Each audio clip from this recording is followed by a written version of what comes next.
la venia de la presidencia, compañeras y compañeros legisladores. El pasado 29 de abril, la Cámara de Diputados aprobó por unanimidad el proyecto de decreto por el que se reformó el párrafo segundo del artículo 11 de la Constitución Política de los Estados Unidos Mexicanos en materia de asilo y condición de refugio. De esta manera, el decreto pasó a la legislatura de los estados para los efectos del artículo 135 constitucional. Al día de la mayoría de los congresos estatales los congresos estatales han aprobado dicho decreto, por lo que el proceso de reforma ha concluido de manera satisfactoria. Las y los legisladores del Partido de la Revolución Democrática saludamos esta aprobación, pues a pesar de que el reconocimiento de la condición de refugio y asilo político ya era materia de la legislación interna en la Ley sobre Refugiados, Protección Complementaria y Asilo Político, era preciso actualizar y poner en sintonía nuestra Constitución a la luz de los trascendentales reformas a la Carta Magna en materia de derechos humanos de junio de 2011. El decreto al que se hace referencia intenta equilibrar la discrecionalidad de la que goza el Estado mexicano en la materia con las realidades materiales y sociales del territorio nacional, en donde se pretende ubicar a las personas en condición de refugiados o exiliados, aunque garantizando el cumplimiento de la histórica tradición de nuestro país en materia de apoyo humanitario. Así, la reforma constitucional intenta equilibrar la capacidad de carga en materia de infraestructura en los territorios nacionales susceptibles de recibir personas en condición de asilo o refugio, con el fin de evitar la vulnerabilidad de estas regiones y tratando de atender de la mejor manera las necesidades de los solicitantes, siempre con el fin de buscar el mejoramiento de sus condiciones de vida y sin menoscabo de los pobladores originales. Como sabemos, la política exterior de México ganó prestigio internacional en etapas difíciles de la historia reciente de la humanidad, cuando las condiciones políticas y sociales en diversas regiones del mundo llevaron a miles de personas a abandonar sus lugares de origen.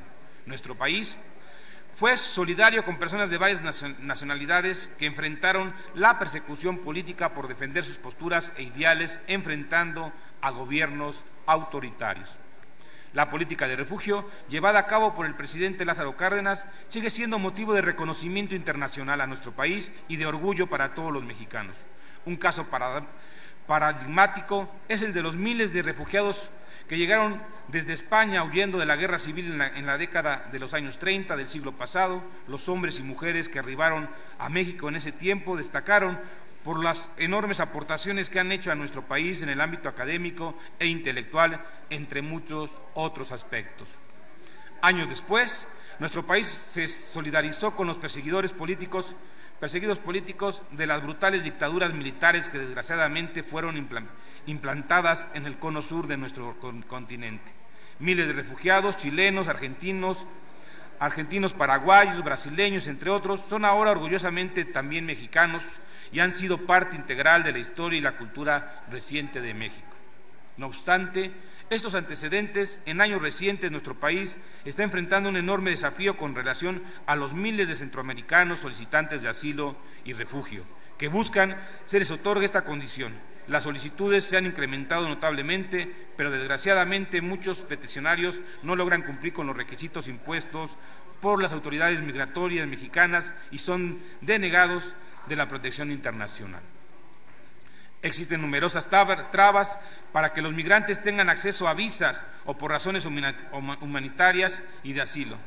En muchos casos se les niega los trámites y se deporta a personas que huyen de la violencia. De acuerdo con la información de diversas fuentes, de 2013 a septiembre de 2015 en México se han realizado 1,383 solicitudes de asilo, de los cuales solo 289 fueron reconocidos, lo que representa el 20% de acuerdo con datos de la Comisión Mexicana de Ayuda a Refugiados. En cuanto a las visas por razones humanitarias, también son muy pocas las solicitudes a las que el Estado accede a expedir. Por ello, nuestro país debe comprometerse nuevamente con una política de asilo y refugio solidaria que rescate las mejores causas de la historia de nuestra política exterior en esta materia.